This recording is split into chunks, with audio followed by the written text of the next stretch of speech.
Salut tout le monde, j'espère que vous allez bien. Voilà, je voulais partager avec vous ma méthode très efficace que j'ai toujours utilisée durant mon cursus et qui m'a permis de réussir mes examens de la graduation et de la post-graduation. Donc c'est une sorte de révision sous forme de questions-réponses qui vous permet de réviser le cours, surtout qui rapporte l'examen, parce que ça va prendre tout un cours, c'est impossible. Alors, chaque partie contient 10 questions, donc 10 réponses. Le but de cette vidéo, c'est de vous faire des petits rappels. Voilà. Donc, on commence par la première question. On me dit dans la cellule, la glycolyse se déroule dans quel compartiment? Bien évidemment dans le cytoplasme, parce que une fois le glucose rentre dans la cellule, directement, il subit une phosphorylation et il entre dans la glycolyse. Donc, c'est dans le cytoplasme. La deuxième question, la glycolyse se déroule dans des conditions aérobioses. Vrai ou faux? Bien sûr que c'est faux parce que la glycolyse, elle est stimulée par l'anaérobiose, c'est-à-dire absence d'oxygène. La troisième question, la glycolyse comprend deux phases, lesquelles c'est la première phase, c'est la phase de consommation d'ATP, c'est-à-dire on fournit de l'ATP pour la glycolyse. Et la deuxième phase, c'est la phase de remboursement. La glycolyse nous rembourse, c'est-à-dire elle va nous produire de l'ATP. La quatrième question, le glucose rentre dans la cellule selon deux mécanismes, transport facilité et co-transport selon le gradient de concentration, vrai ou faux? Donc c'est faux. Pourquoi? Donc déjà, le transport facilité, oui, c'est vrai, c'est un transport qui ne consomme pas de l'énergie et le glucose, il rentre par des récepteurs. Donc grâce à des récepteurs, c'est les récepteurs GLUT. Et on a dit, ils sont en nombre de 5. Le co-transport, c'est un transport actif, c'est-à-dire il consomme de l'ATP. C'est selon le selon le gradient de concentration, mais plutôt contre gradient de concentration. Si vous vous souvenez bien, on applique le glucose, il rentre avec l'ion de sodium en même temps et dans le même sens. Voilà. Alors, quel est l'intérêt de la glycolyse? Elle a double intérêt. Déjà, fournir de l'ATP, donc de l'énergie, et produire des métabolites intermédiaires qui vont être pris en charge par d'autres voies métaboliques. Je vous donne un exemple. Donc les pyruvates, déjà, ils rentrent dans la mitochondrie pour subir les cycles de Krebs. Et le glucose 6-phosphate, qui est le produit de la première réaction, c'est la réaction de phosphorylation du glucose.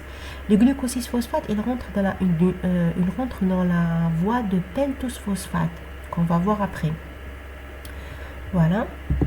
La question 6, donner deux intérêts de la phosphorylation du glucose. Alors, le premier intérêt, c'est piéger le glucose 6-phosphate chargé négativement.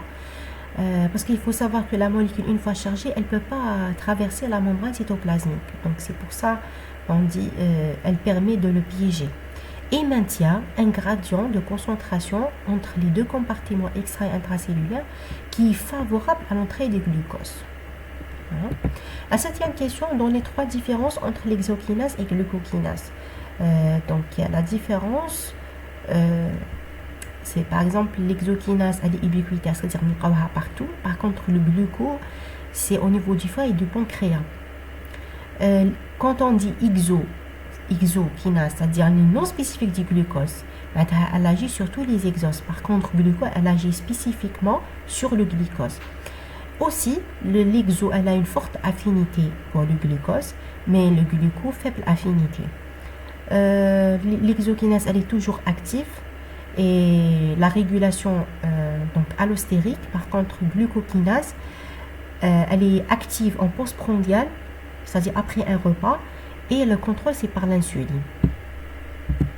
La huitième question, c'était les trois réactions irréversibles de la glycolyse. Donc, c'est la réaction 1, 3 et 10. Et les enzymes qui les catalysent. La première réaction, c'est elle est catalysée par l'exokinase qui transforme le glucose en glucose 6-phosphate. La troisième réaction, c'est les PFK1 ou le phosphofructokinase 1 qui phosphoryle le fructose 6-phosphate en fructose 1,6-biphosphate. La dernière réaction, elle est catalysée par le pyruvate kinase qui transforme le phosphoénol pyruvate en pyruvate. Citer la 9e question, citer 3 intérêts du clivage de fructose 1,6-biphosphate en 2 trioses. Donc, les trioses, c'est le glycéraldehyde 3-phosphate et les dihydroxyacétone. Donc, le clivage, a plusieurs intérêts. Donc, déjà, le glucose est clivé en 2 trioses car ces derniers sont plus oxydables que les hexoses. Ils sont non cyclisés, leur fonction aldéhyde et cétone n'est pas masquée. Et l'intérêt de la conversion du glucose en fructose est lié au motif aldol qui est absent dans le glucose mais présent dans le fructose. Donc ce motif est le principe de la réaction catalysée par l'aldolase pour avoir donc un clivage aldolique. La dernière question, c'est combien d'ATP produit la glycolyse. Qui trouve ma page Facebook. Donc la première fois, quand je vous ai posé la question, je vous ai dit que 2 ATP. Voilà, parce qu'on a fait juste le cours à la glycolyse. Alors une fois qu'on a vu le cycle de Krebs, donc le NADH qui est produit par la glycolyse, il rentre dans la mitochondrie, il subit